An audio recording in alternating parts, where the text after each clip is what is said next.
Bom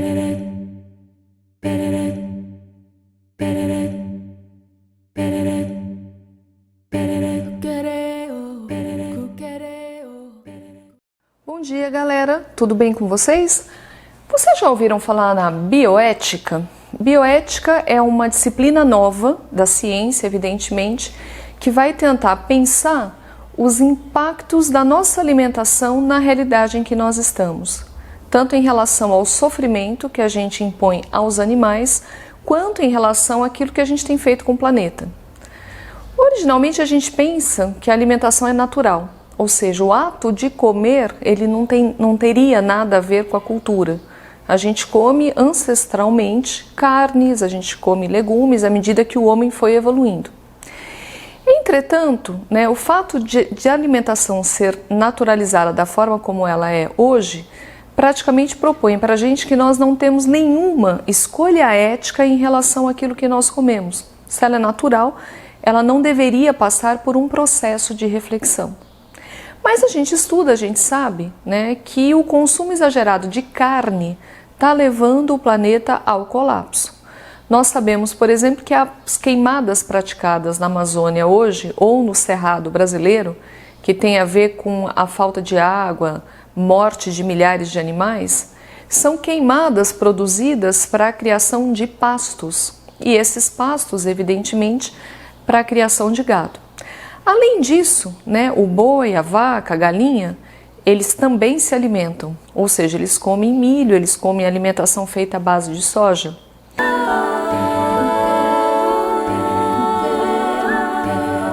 Porque tudo que a gente consome tem algum tipo de impacto no meio ambiente. Os produtos não surgem do nada. Eles precisam de toda uma cadeia de produção e distribuição para chegar até a prateleira do supermercado. Essa cadeia gera poluição. Olhe para o seu carrinho. Veja se você comprou queijo, ovos, salsicha, frango. Todos esses produtos pertencem à cadeia de produtos de origem animal. Você sabia que essa cadeia é responsável por 18%, quase 1/5 dos gases do efeito estufa?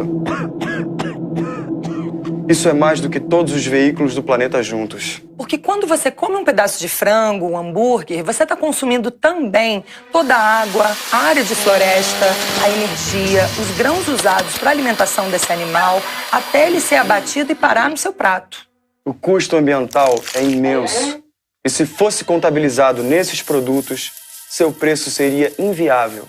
Isso sem falar do sofrimento imposto aos animais e dos prejuízos à nossa saúde. Sabe uma imagem que representa bem a indústria de produtos animais? Uma grande engrenagem, uma máquina movida à degradação ambiental, doenças, exploração animal, dor e muita, mas muita ganância.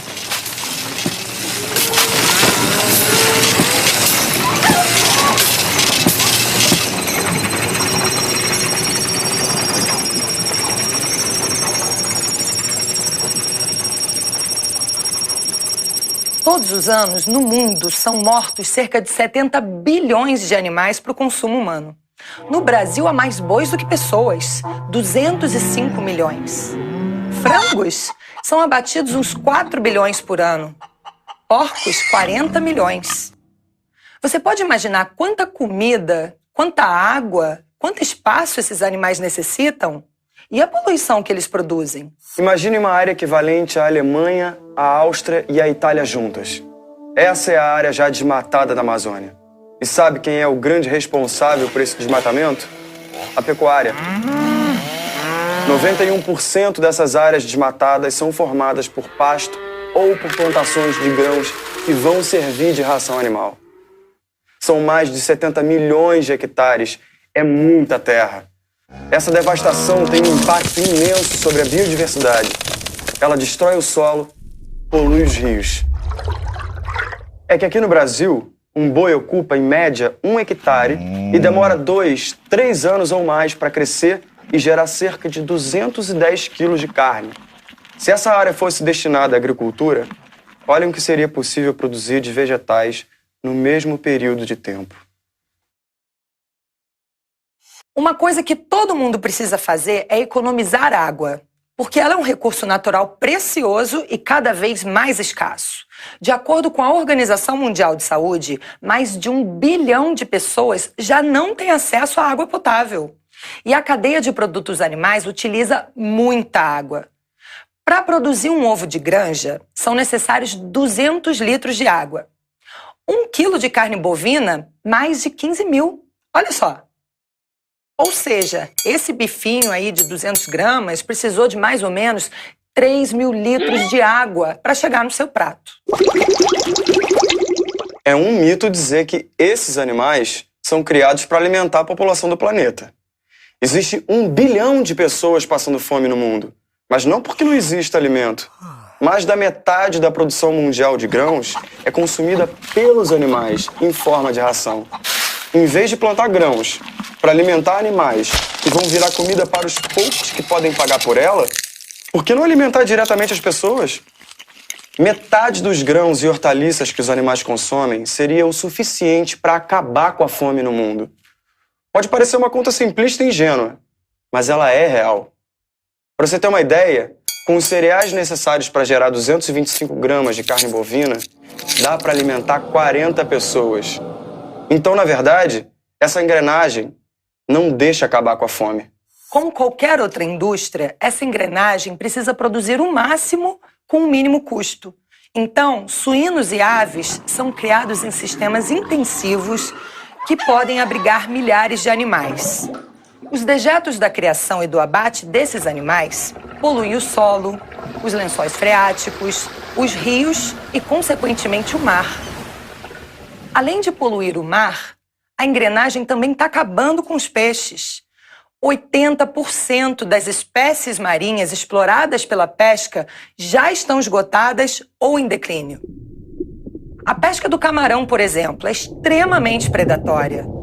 Para cada quilo de camarão pescado, podem ser jogados fora até 20 quilos de outros animais que vêm junto nas redes.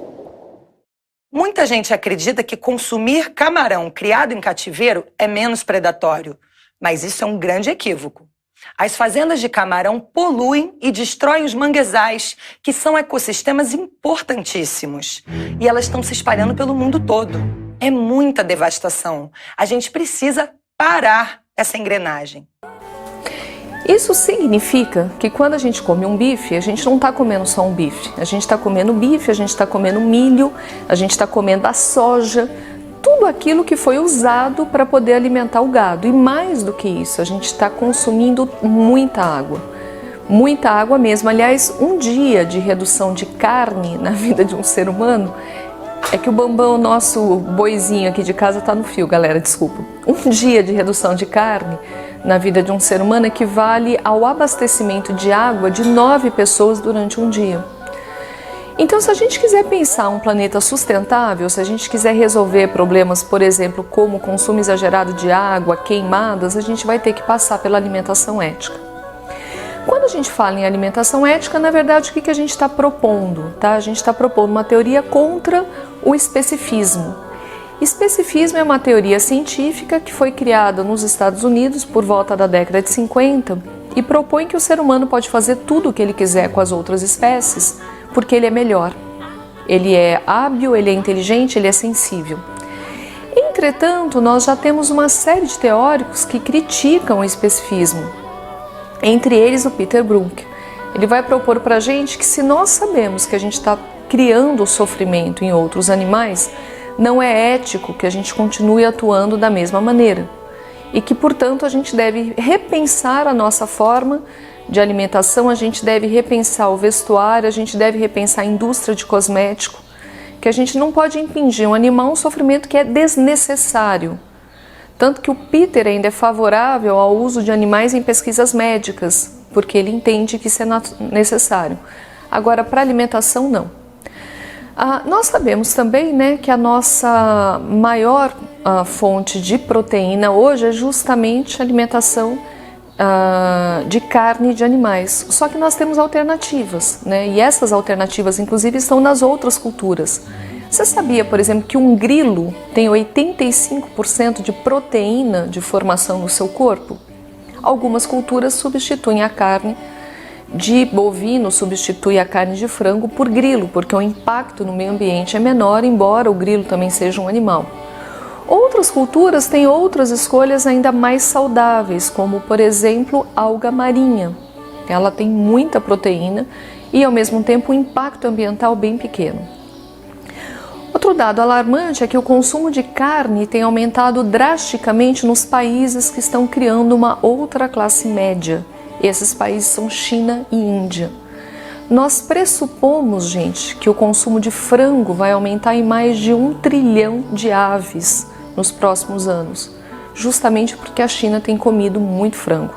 O frango não enfrenta nenhuma restrição religiosa, supostamente é um animal para ser criado com baixo impacto ambiental, mas o sofrimento do frango é terrível.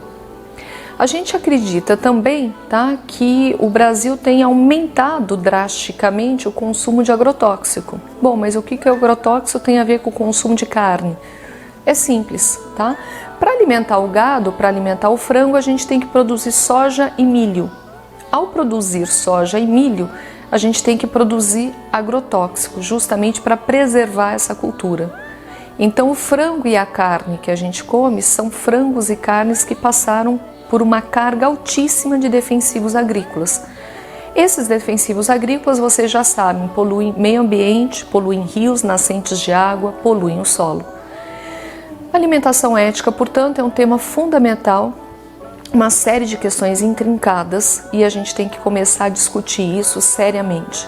Se a espécie humana continuar consumindo carne da forma como ela consome, vai aumentar drasticamente o efeito estufa, vai aumentar drasticamente as queimadas, vai aumentar drasticamente o sofrimento dos animais, com um hábito que poderia ser evitado. É só uma questão de readaptação. Para quem acredita que a alimentação é natural e não pode ser modificada, basta lembrar que ao longo da história, a escravidão era natural e não podia ser modificada.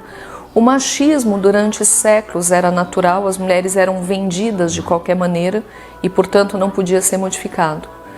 Todo hábito que a gente quer se eximir de culpa ou de reflexão ética, a gente naturaliza. Mas a alimentação, gente, ela é cultura. E naturalizar aquilo que é cultural é um dos piores erros que a gente tem cometido na nossa sociedade. A gente vai acabar com a espécie, com o planeta e com milhares, de animais que vão sofrer demais se a gente não reverter esse processo. Bora para a aula?